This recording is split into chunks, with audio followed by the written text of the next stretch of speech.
So again, I'm just scraping some transparent color on there in the general area where I know I have some red flowers.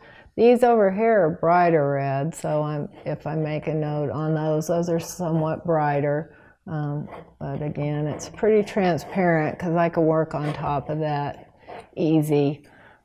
Much easier than if I use, say, my cadmium scarlet. That's gonna, the more opaque it is and the more you move it around, the more apt you are to get mud.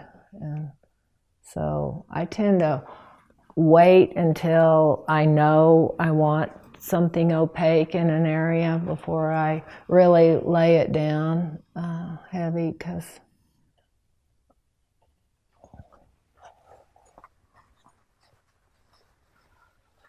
it just works better that way.